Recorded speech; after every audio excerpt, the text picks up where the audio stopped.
Well, when you see images like that and you see stories of that nature, it's very difficult to know what to add.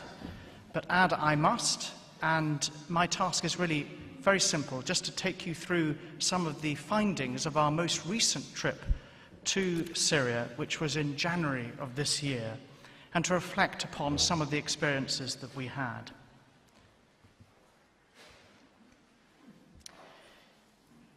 The crisis in Syria is the greatest humanitarian catastrophe since the Second World War. These are not my words, they're the words of Pope Francis. And it's an assessment that is shared by the United Nations, by human rights observers, all of them desperate to find some help, some way to provide help in a time of unparalleled disaster. Well, I have traveled to Syria every year for the last 3 years in my role as Head of Press and Information for Aid to the Church in Need. And in visiting this particular country, the task is the same as ever, namely to report on the situation and to see at first hand the work that your kind generosity enables in those countries, and particularly in places like Aleppo. And Aleppo was somewhere we particularly wanted to go to. It's a city where almost every building is either damaged or destroyed after 4 years of pretty well incessant bombardment. We were told that 50% of the east of the city had been razed to the ground. Well, driving into Aleppo was like entering an Armageddon. Look left, and you could see a block of flats pockmarked with bullet holes. Look right, and you could see half a mosque. The other half lay in a crater, just rubble. And our guide said, and I remember him saying it very vividly, if you'd driven down this road a few weeks before, the chances are you would indeed have been shot at. And yet, we were here.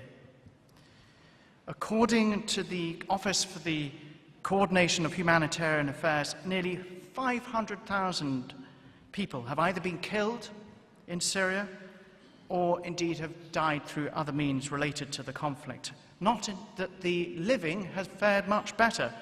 We understand that perhaps 5.5 million Syrians have fled abroad, and on top of that, a further 6.1 million are internally displaced. And 11 million, think of that, 11 million people depend on humanitarian aid simply to survive. And in such a situation, you might well ask, well, what realistically can Aid to the Church in Need do to make a difference?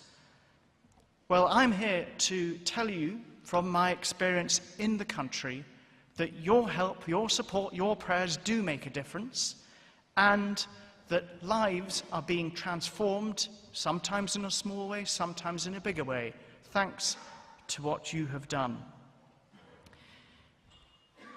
Just to give you an example of that, one day in Aleppo, we went from the western part of the city over to the east, and we were there to see those people who'd been under the Daesh occupation. We entered the district of Jibreen, and we were there to meet these families, and it was the middle of winter, it was shivering with cold, and they were living under tarpaulin. And Aid to the Church in Need in this instance had partnered with the Jesuit Refugee Service, JRS, to provide basic food help. And it was the look of the faces, particularly of the children. They had been led to believe that Westerners were not their friends, and yet here we were providing help.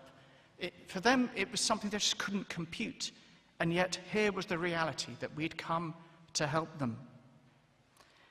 Let's look at some of the other ways in which we're helping.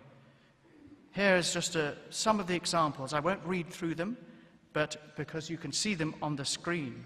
But what I will really draw out is the work of Sister Annie, not least because you yourselves have seen her 2 years running, I think, if I remember rightly. And here she is And one of the things that she wanted me to do was to meet some of the families who she supports through her team of volunteers. And we went to different families who each told a story of extraordinary suffering. How these people have survived, only God knows. But one story in particular will never leave my memory, and that is the story of Antoine. Antoine was living in 2012 with his small family in eastern Aleppo, and he made the way to work in the normal way. He enters his factory, and shock horror, the place has been taken over by Daesh. And Daesh immediately demand of him that he convert, that he abandon his Christian faith. They held a gun to his head, they held a knife to his throat, but he refused. He refused to cooperate, and for 62 days he was tortured. He lost, he told me, half of his body weight. And then they had a mission for him. They had a special task, and they suggested that a British person, a member of the Daesh team there, should persuade him to do this task. And the task in question was to carry out a suicide mission in western Aleppo. Well, Antoine prayed and prayed for deliverance. He thought it would never come. But one morning he woke very early. He woke and he sensed what he thought was a tap on his shoulder. He later said that was Our Lady. This tap on his shoulder telling him to get up and make his escape. Well, it turned out that that was a very good time to do this, because everybody was at prayer. So he goes to the main entrance expecting to have to use a saw, which he'd procured to do this. But amazingly, the chain just slipped open, and he was able to make his escape. He scaled a wall with the help of a ladder, and he ran through the no man's land between eastern Aleppo and western Aleppo. And that very same day, that evening, he was reunited with his family. The family then made contact with Sister Annie, who provided them with this flat, which was where I met them. We were paying for their food, we were paying for the rent, we were paying for the medical help that Antoine needed following his ordeal. His internal system, his gut, has been very badly damaged by the starvation he was forced to endure. And as he completed his account, Antoine, who had just been very cheerful, his eyes became very sad, and he said, "We have run out of money to keep up with our rent." And at this moment, Sister Annie, ever resourceful, opened her trusty little handbag, and in it we had placed a little earlier some ACN funds. She brought out this money for the rent and handed it to Antoine. And his wife, Georgette, who hopefully is in the next slide, there she is with the children, and Antoine, she at this point squeezed his hand, and she said to him, "Didn't I always tell you that the Lord would never abandon us?" But Sister Annie at this point just tugged my hand ever so slightly.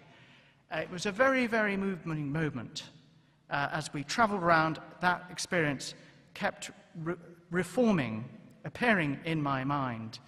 And one of the things that we're now doing is helping those Christians who can to go back to places which the churches have been desecrated. Here you can see the cross of one particular chapel with the hands severed from the body of Christ, a sign of Daesh at their worst.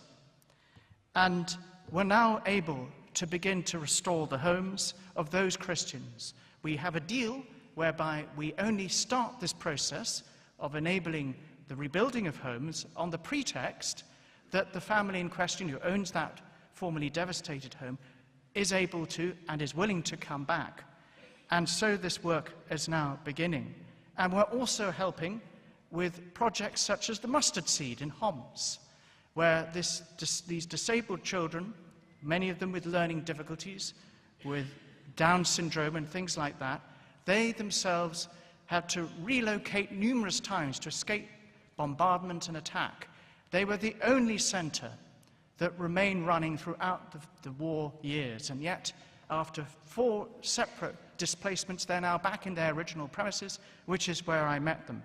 And the director, Michelle, said to me, "You, ACN, were the only people who stayed with us during this time." And it's an important interfaith task, simply because so many of the children are not necessarily Christian. It's a sign of our witness of faith that we reach out across difference. And the message came, thank you for what you're doing. As I end, I want to talk a little bit about the restoration of some of these churches. And for us in the West, you might think, well, why are you focusing so much on churches? Well, we're not necessarily focusing a great deal on them, but we know that the restoration of the church has a huge significance, because again and again and again, the families that I met said to me, "Restore our church," and that gives us confidence that there is a future for us. So in 2016, we went to see one of these churches in Homs that had been devastated, the Greek Catholic Cathedral in the center of the old city. It was the church where so many people had been killed, and where the brother of the bishop had indeed been killed. We were pointed to the mark on the floor where he is thought to have died. That cathedral, pock-marked with the mosaics, with holes through the eyes of the various figures of Christ and his disciples, all dismembered and damaged, that particular cathedral is being brought back to life. And just down the road, we met a young woman called Ranim. Ranim was one of those who said, "Rebuild our church and it'll give us courage to come back." And we are helping to repair her flat. And she said, thank you for being a lifeline of hope. If we are to survive, we have to keep strong in our faith. And it had been very rainy and grey and overcast. It was the middle of winter. All the time we were in Syria, we were in coats and it was cold. And the last morning, it was time to go. We pulled back the curtains and suddenly sunshine. And that sunshine came and blazed across the dome of the cathedral that we were helping to build. And I thought then that the possibility for the survival of Christianity in Syria was now made possible, that there was a ray of hope, and this hope was there for me to see. Thank you very much.